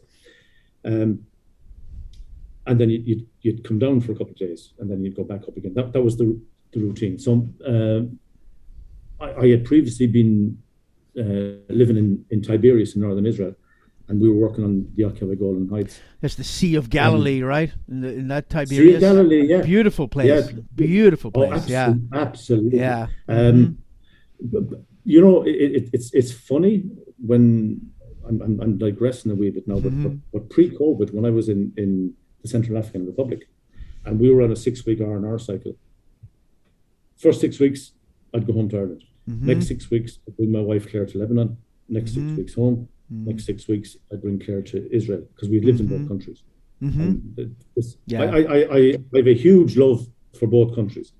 Which is probably odd for well, it lets you see both sides too. Completely, yeah. Yeah. How many deployments have you done?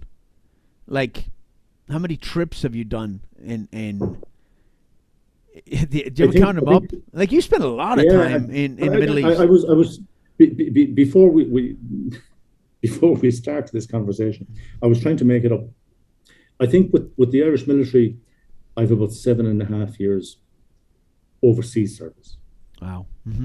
And that covers Lebanon, Israel, Syria, Chad, Western Sahara, Mali. Yeah, I think that's with the military. And as I said, once I retired, I retired in November 16. I started in the Central African Republic in January 17, initially as Chief Close Protection and then as Chief Security Operations.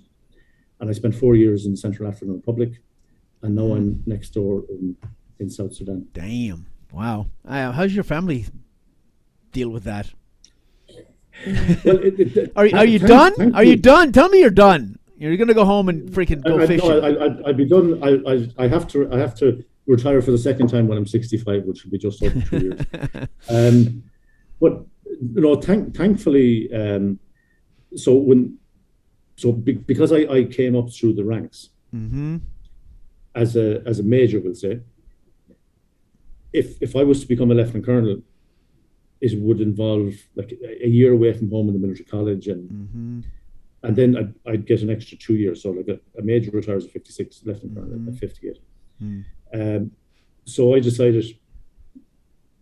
decided, myself and my wife, that the best option for my last 2 years in the Irish Defence Forces was to try and get an observer mission like UNSO. So I effectively spent my last 2 years in uniform, 1 year in Lebanon, 1 year in Israel. Then I came back, retired, and I started with the UN. But it's in the sense that our 2 kids are, one is still in university, Ellen. My son Ben is now working for AIB in Dublin.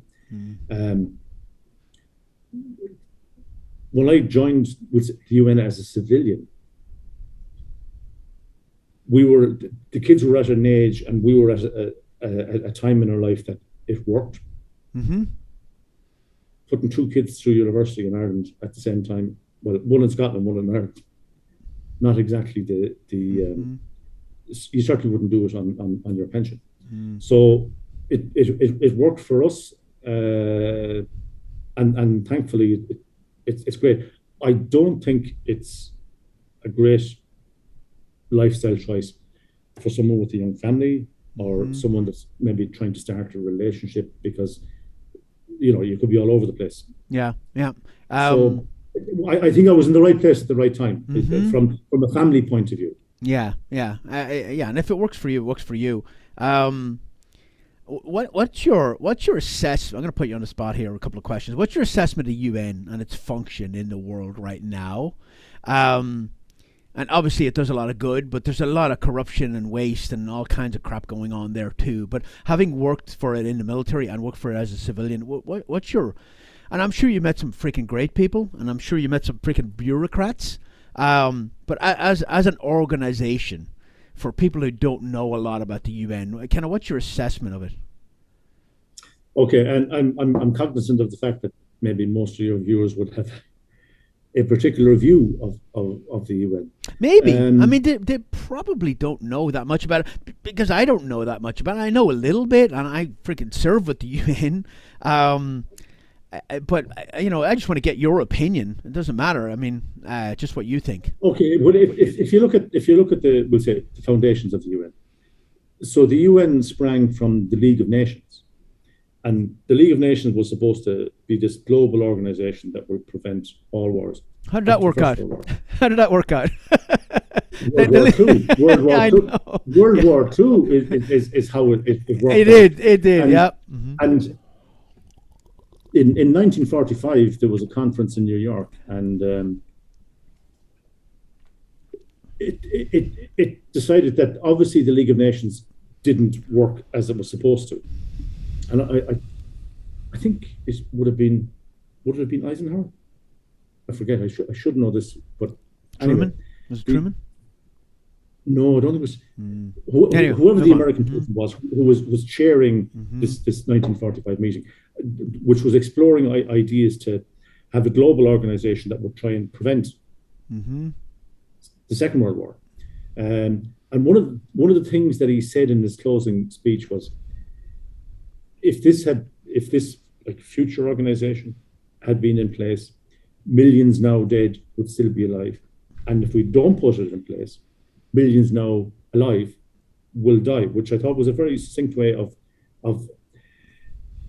people realizing that we need to have some mechanism to try and come in and separate warring factions and help the civilians. And the UN hasn't evolved. Like, so when we were in Lebanon, we were in a peacekeeping mode, which is essentially a lightly armored force in a situation with the agreement of the two opposing factions. Even though, lots of Irish have been killed by the Israelis, have been killed by the Lebanese. But that was the like lightly armed peacekeeping with the consent of both opposing parties.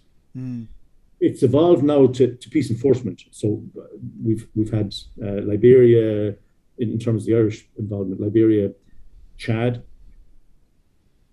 and then it's evolved further.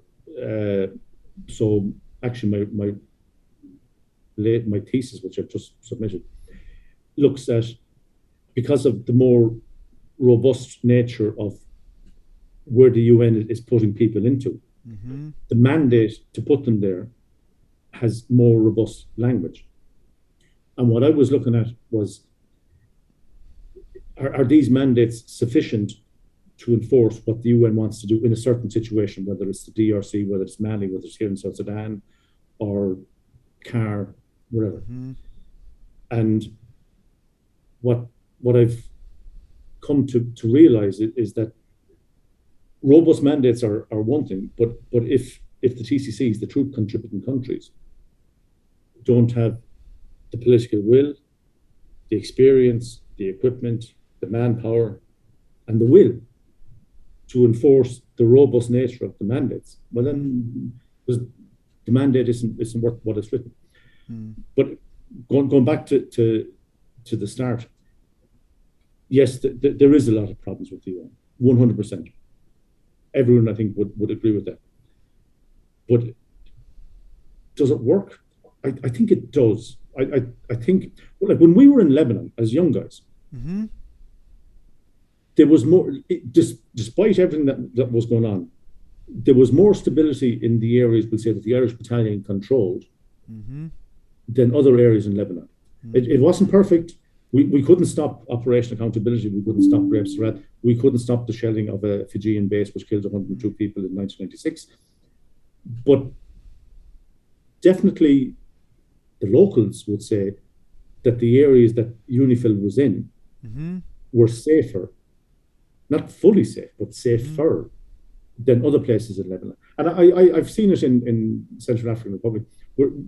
I spent 2 years in a place called Bria in Sector East, and we had 45,000 IDPs outside. What's IDP? So the difference between an IDP is an internally displaced person. So they haven't left the country. And not a refugee. They were there. So they're a refugee within their country as opposed to legging it to another country. And even though we couldn't fully protect them, they knew they were safer in front of us. Well, they're less likely to do atrocities if there's eyes watching them too in some of those countries, right? And like Rwanda, the reaction to Rwanda was very slow on the international community, and a lot of people died horrifically in that country. So I think the UN gets a lot of bad press. I think it does a lot of things in the background that people just take for granted and don't really know about, and the failures get highlighted a lot more than the successes. But it's just the nature of it. Peacekeeping is a tough thing, and when you talk about peace enforcement, there's a very big, and you know this, but there's a very big danger of going down a slippery slope, because if something happens and you come in heavy-handed and the public start going against you, that's almost like a no-win situation, right? If you're seen as the bad guy, and the U.S. military have done it in a lot of countries. The Brits did it in Northern Ireland. You come in and you put soldiers on the ground that are heavy-handed and overreact to something happening, because that's your job as a soldier. You're a fighter, right? You're not a police officer. You do run the risk of getting pulled into that slippery slope. And if the countries don't have the political will to back you up, then the soldiers on the ground have got to deal with it. And it drove me crazy, and it was more so on the first trip to Lebanon. That people before us were stopping nothing. And then we got in there, and our commander was like, we're going to stop everything. And we started at Tibneen Bridge, you're stopping Hezbollah, and freaking stopping them going. And guys were risking their life. And then later on, they come down and give them passes to get through. And it was just, it was a frustrating thing for a soldier on the ground to deal with. And so I can back you up there by saying when I was there in 1984, we stopped everything. Yeah. And searched their boats. Mm-hmm. And then I think I was back there in 93, and there was this like gradual erosion of enforcing the mandate, which can be seen today. One thing I'll say when you're on political will, when I mentioned political will, it was in the sense that some countries feel they have to revert back to their country before doing what they're obliged to do under the mandate, which is obviously way above our pay scales and how that yeah. would be sorted I out. saw that in Kosovo when I was there. NATO was there, right? And we were in a Serbian village, and we had a Russian squad. We sent a squad of American infantry. I was in the infantry at the time, to the Russian sector, and the Russians sent a squad with a BRT-60, and they stayed with us for a week. They ate every piece of food we had, but they stayed with us for a week. And when they would stop Serbs, Russians have a big connection with Serbs, you know what I mean? When they would stop Serbs, they treated them with kick gloves, right? When they stopped anybody else, Albanians or anything else, they're very, very aggressive. So they revert back to that. They're not like neutral completely, where you kind of have to be. Interesting. Let's talk about the Irish Army and where it's at right now, because I it's funny because young men in Ireland will DM me, they'll send me a direct message, and they'll say, hey, do you have any advice for going to selection? I'm like, dude, it was 30 years ago when I went to selection. I'm sure it's changed. I don't know. Don't quit. That's my advice. Don't quit.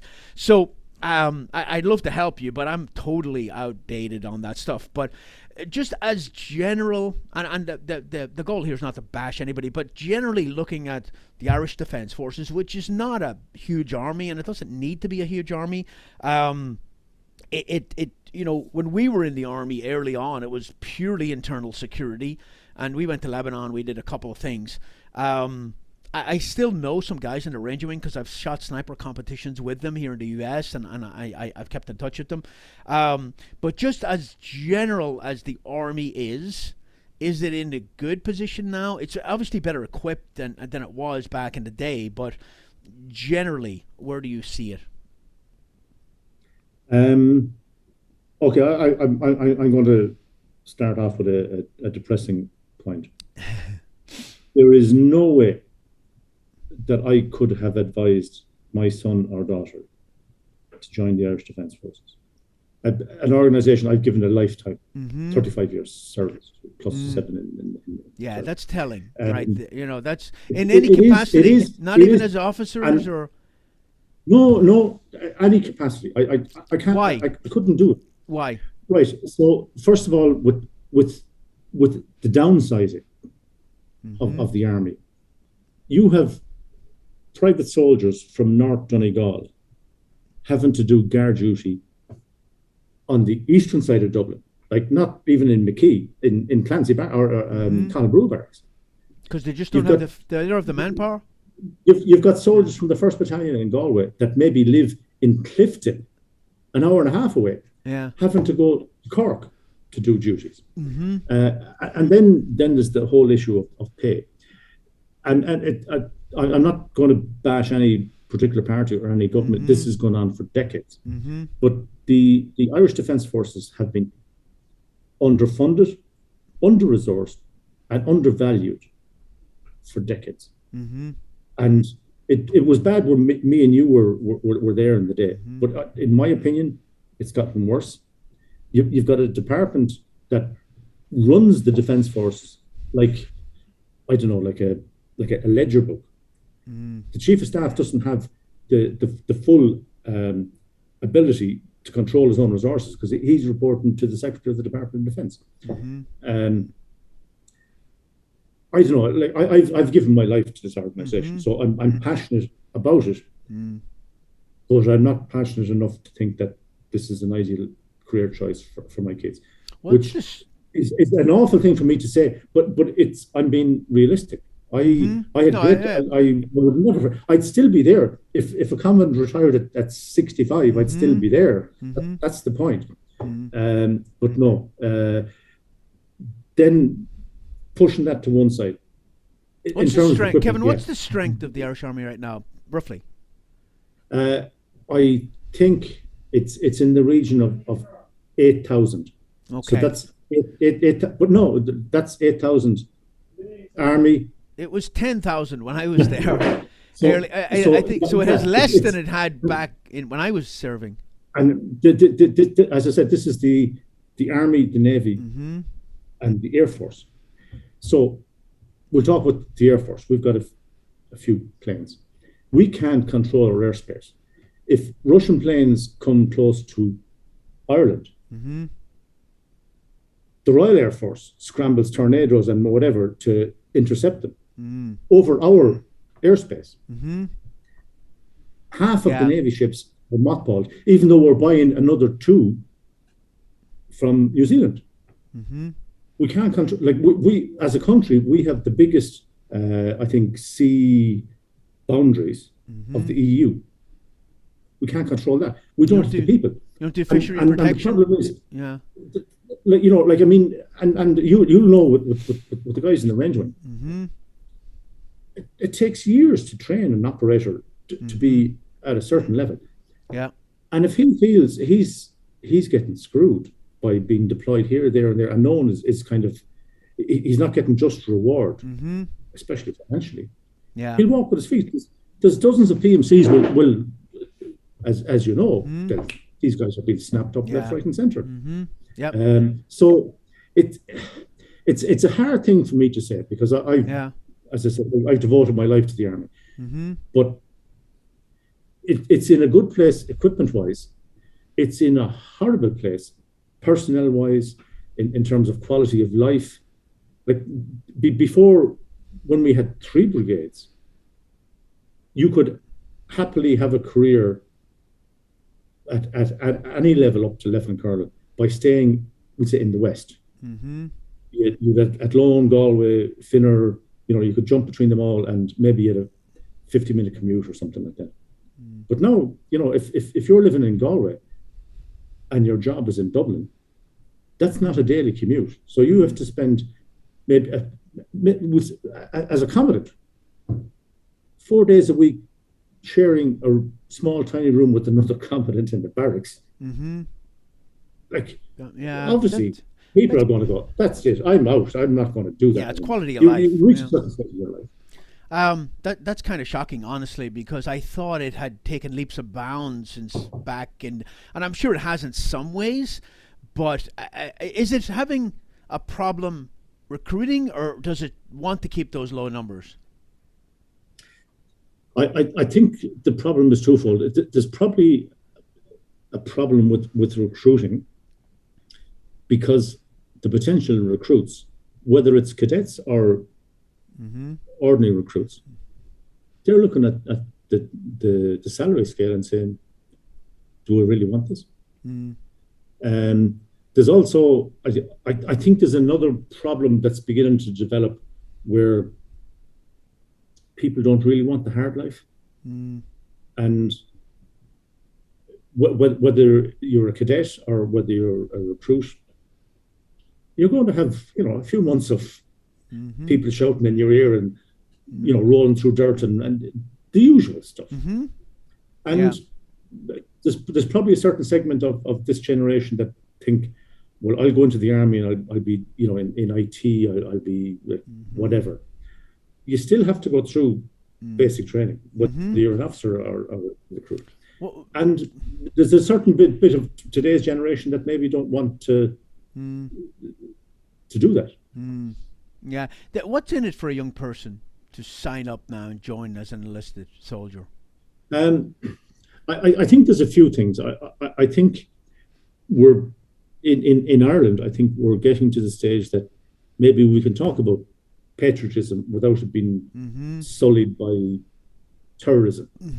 I think we're getting to the place where being able to serve, to be proud to serve, is much more acceptable. But the problem is that everyone at every level is getting paid peanuts. I had a conversation at one stage. I was the brigade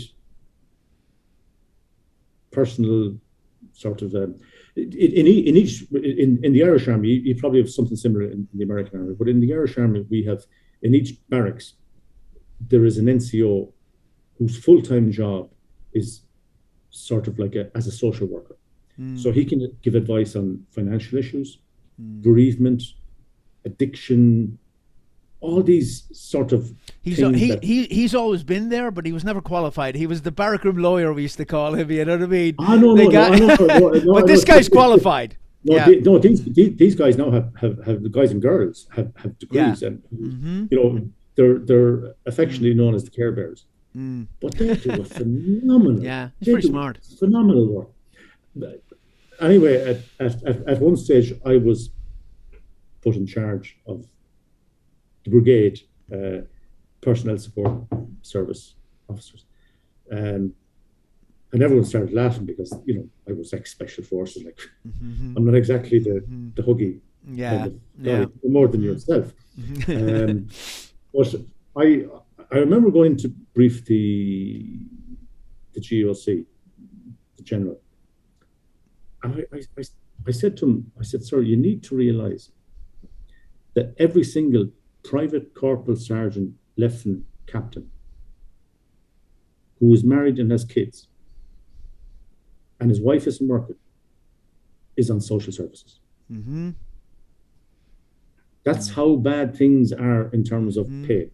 Yeah. And he was like, but that was the fact. You know, if you're, whether you're a private or a captain, if you're receiving state subsidies because the organization isn't paying you enough, what does that say about how the country feels about your service? Will anything change? There's always been a strange attitude towards the military and the Irish government. Do you see anything changing? Would joining NATO change that, you think? Or is that even just so far beyond the possibility? I don't know. What? Well, I like your question, but I think before we have the conversation about NATO, we need to be able to defend our own territorial integrity, which we can't. We can't defend our airspace. We can't defend our sea space. You could argue we can't even defend our landscape, our land space. So I'd park. I have no issue with us joining NATO, but we're not ready. As a militarily, we're not ready to join NATO. And for this to happen, the brain drain in the Irish Defence Forces, in my opinion, is significant, and it needs to be redressed. And it'll be only redressed if people, are paid adequately, get sufficient, that the organisation recognises that with different lifestyles, you know, I mean, people have to adjust to, we'll say, their partner's working habits and all that stuff. It can't just be that, like back in the day when we were young guys in the army, traditionally, the male was the breadwinner. He went out and did stuff, and the wife had the kids and stayed at home and minded the house. That was like the traditional Irish Catholic way of life. That's all gone. And now, because of the cost of housing, people are living much further away from, we'll say, Dublin or Athlone or Limerick or Cork or wherever. So there needs to be a mindset adjusted into how we expect our troops to live, work, and work for the Defence Forces. I don't think the Department of Defence has even considered that. I think is it even a conversation? Like publicly? No, it's not. No, I'm gone a while. Yeah. So. But in the media, So just, I mean, in the media. Based on conversation on the fact that I left in 2016. Yeah. And so I'm still obviously in contact with people, but what I'm saying is an old guy who has left. I'm sure there is younger people at all ranks that would have a different view of the Defence Forces. That's okay. That's why it's called an opinion, Kevin. Yeah. Talk to me about some of the European countries you worked with. Who are you very impressed with?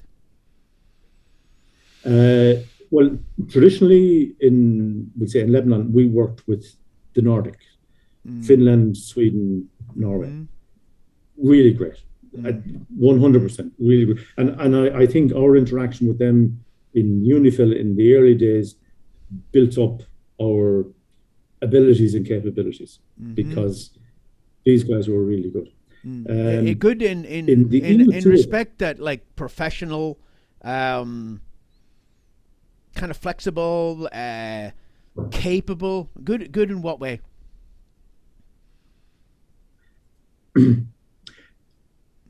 In my experience, very professional, very capable, very open, very into exchanging of information and all that stuff. Easy to work with. I was always impressed with them. An interesting point, the first time that the Irish Army and the British Army deployed together was in Mali under an EU training mission. So it was EUTM, European Union Training Mission, Mali. And that was, for me, an eye-opener. I was on the second, we'll say, trip. And it was amazing. We had a small contingent. We had, I think, 2 officers and 6 NCOs. and I was in the headquarters. And they were part of a much larger British contingent, and they were all training a Malayan battalion group. And it was, I have to say, my boss in the headquarters was a British Lieutenant Colonel. He was the XO, and we just hit it off, despite our history. A little more, but no, I have to say it was great that we both had moved away from that, and we still are. Like the Irish and the English are a little more similar than they'd care to admit. Very similar. Like I worked in Somalia with some British guys, and we had a blast, right? And very, very similar guys, right? Yeah, more so than they'd like to admit sometimes. But I'm glad all that. I have to say, when the main training area was about an hour north of the capital, Bamako. So myself and this Lieutenant Colonel used to go up once a week and see how things were going on. Yeah, visit the men. Used to visit the men. Are those my men? No. You're bringing out directly. I'm messing with you, yeah. But when this base where they were training the Malayans was an old, huge officer training base, like dilapidated. But we went in all the different countries, European countries that had teams there, had their flags draped over the railings of their accommodation. And we went in and you could see the Union Jack and the tricolour side by side. And I thought, we have moved on. We have moved on as a country. We've matured. It's not brick bashing or anything like that. And they had as well. And I have to say, it was a great mission, because all that colonial stuff had kind of gone took a long time. So what's next for you once you're done with this mission? I don't know if I'm done with it yet. Wow. I have probably 2.5 years left with the UN. Ideally, I'd like to go to a place that I could bring my wife to. I couldn't bring her to the Central African Republic. South Sudan, not really. Yeah. No. So if I could finish off for a year in Israel or Lebanon, I would love it. Because I have a passion for both of those countries. So that'll be it. So we'll see. But no more than yourself, Kev. You can't stop. You can't stop. I saw a great quote this morning, and it said, it was something like, my goal in life is to die young, but delay it as long as possible. well, funny you mentioned that. I saw something on Facebook recently of it was like a cartoon image of this guy with long hair, ponytail, and a beard, and he's skidding his Harley Davidson motorcycle up to the grave. That's the way. Yeah, absolutely, man. You got to keep going. Guys like me and you, I don't think we can just stop and go fishing. I think we'd lose our freaking mind. I think it's baked in your DNA. As I said to someone recently, I said when I would say started my military career with the reserves at the age of 14 or something like that. Yeah. I never thought that at the age of 62 I'd be running around Africa with a Glock 19 and 45 rounds of ammunition. I know, right? Yeah. That's not a lot of firepower, but your status is what keeps you safe, hopefully, right? You're not, and that's the thing about guys like yourself, Irish people generally. For those conflicts, they can blend in a little better. Not that you're blending in, but you're not. You were never a colonial power in Africa, right? You're not. You know what I mean? That's the point. You don't have that baggage. Yeah. But I'll tell you another thing, and I started this when I was in the Central African Republic.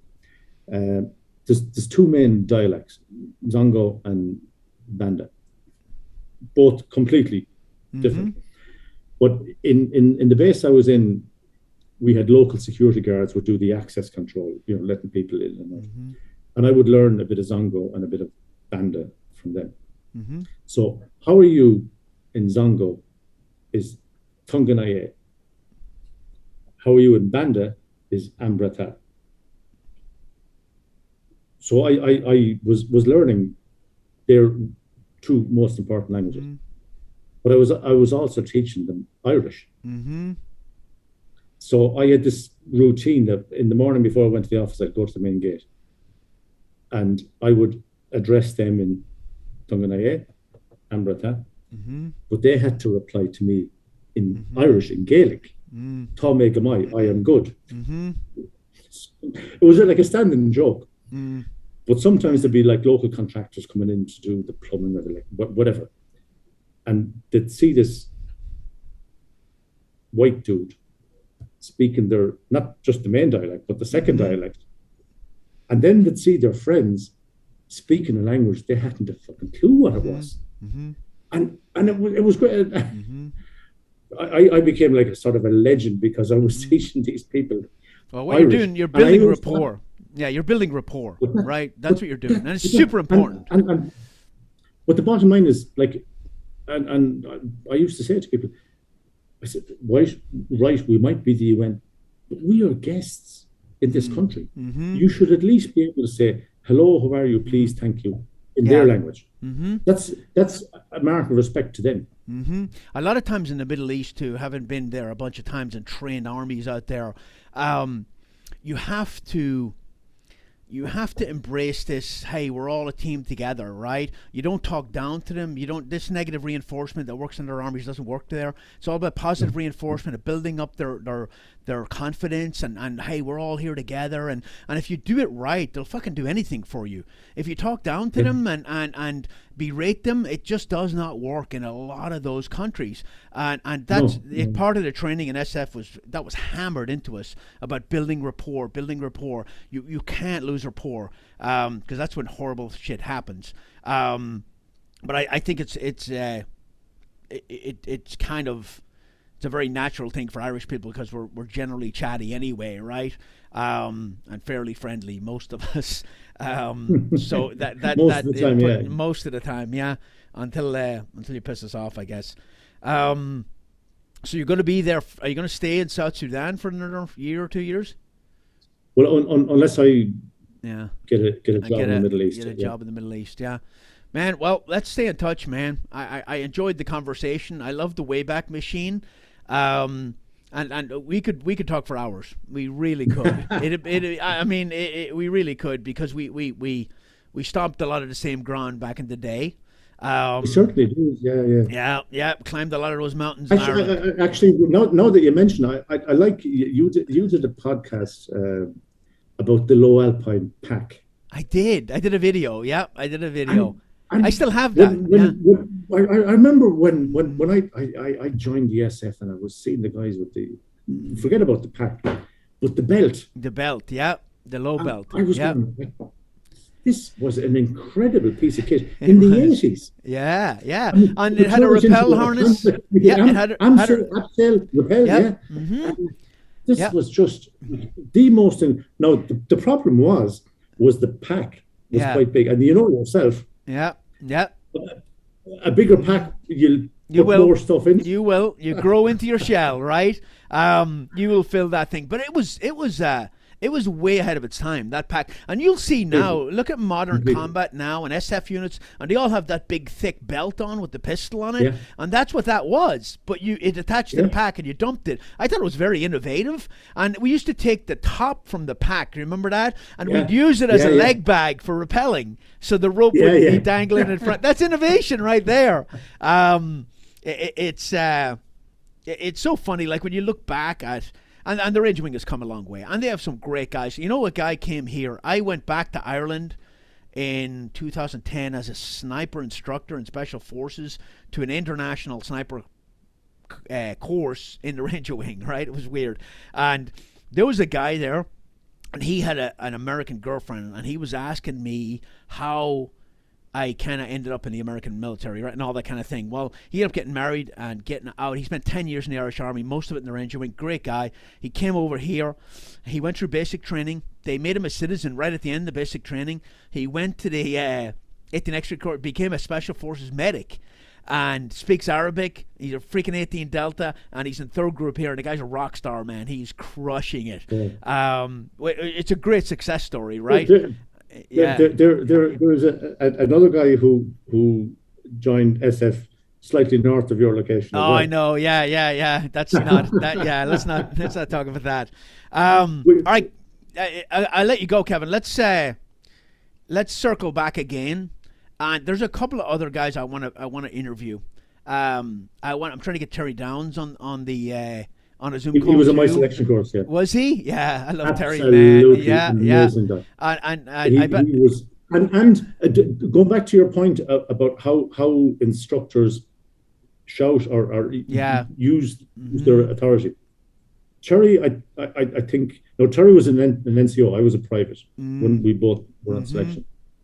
I learned a lot from Terry. Yeah. How he could just use his stature and his poise and his voice without yada. Yeah. You know.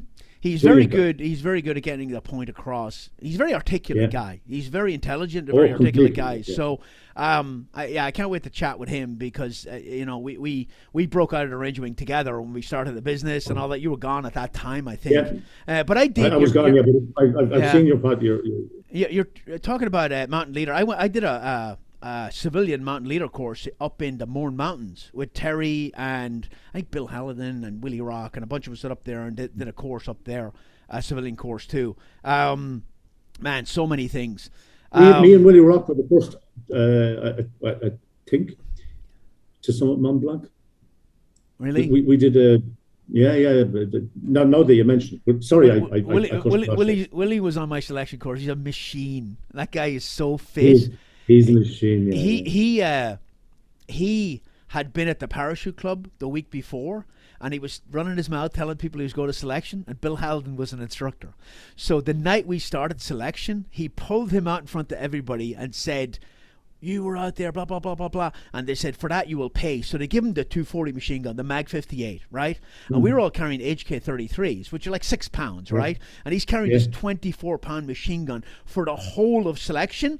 And we were doing rifle PT with the rifles, and he had the 240 Mag 58, and he did and they couldn't break him. He's just a freaking machine, man. And they wouldn't let him give it up. I instructed on Bill Hallidan's course as well. Did you? Yeah. I wonder what happened to him. All right, Kevin, I'm going to let you go, man. This is a great conversation. Okay. I think we have to do another one, and we'll follow up because we have a lot to talk about, and we skipped over a big portion. And I'm really interested in some of those. You missed all the mountaineering and the archaeology. We did. I mean, but we've been at it a while, so let's do another one, and we'll pick that up. Yeah, I really am interested in the mountaineering, the gear, the training. I assume you did all freaking snow and ice and all that stuff. Yeah. I did a lot of rock climbing, but not snow and ice. That's I actually led the first and only Defence Forces expedition to the Himalayas, where 4 of us summited Island Peak. Wow, 6,100 meters. You just wrote a book, right? Or you're in the process of writing a book. It's with the. Okay, that's what we're going to do, Kevin. When it gets published and you have it in your hand, let's circle back and talk about the book and talk about the mountaineering stuff and the archaeology stuff. And I'm super interested in history. I think when you get older, you get super freaking tied to history. But let's do that. Let's circle back again and have another chat in a little bit. Okay? Yeah. All right. It was absolutely great to catch up. Absolutely amazing. Mm-hmm. Yeah, I think you put a comment on my one of my YouTube videos or something, and I was like, "Oh, damn, Kevin McDonald, let's get a podcast going." One of my mentors, right? One of my I tell you, like I said earlier, some of the NCOs in the regiment, you, Gibbo, Joe Ryan, Shamie Griffin, like guys like that were such good leaders and such good mentors, and I think there's a lack of good mentors these days. And it actually hurts my feelings a little bit. Not my feelings, but I don't like hearing that the Irish Army is in a bad way, because it a military organization like that gives young men a sense of purpose, and women. And without that to go to, it's tough for them. But maybe it'll change. I take your point completely, but I think what you're doing, because I've read some of the comments on some of your podcasts. You're inspiring people as well. So if even by people listening to our having a chat about what we did back in the day, maybe kind of gives hope or inspiration or guidance to people. Well, that's it's all for the good. And we hit the high points. We can only pass on our experience. Yeah, we hit the high points, Kevin, and hitting those high points, there was a lot of hard work in between a lot of those things. There was a lot of struggle and hard work. Somebody said to me, how did you go from special forces in the Irish Army to special forces in the American Army? And I'm like, a black helicopter didn't come and pick me up. There was a 10-year gap. I spent 6 years in the infantry. I drove a freaking taxi. I contracted in Somalia for nearly a year. Like, I did a lot of shitty things between that, right? But it was a means to an end, and I had to start all over again. All right, we're going to circle back once your book gets out, and we'll have another chat, and we will talk about the archaeology stuff and mountaineering stuff, and a little more about serving in Africa and the Middle East, because it's super interesting. Hey, Kevin, I appreciate you coming on, man. Thank you so much. Kev, thanks for having me. Hey, you're looking good for 60, dude. 62. 62. Dude. Clean living, man. No, I don't think so. All right, brother. I'll catch up with you later. Thank you so much. Yeah. Okay. Take care. Mind yourself.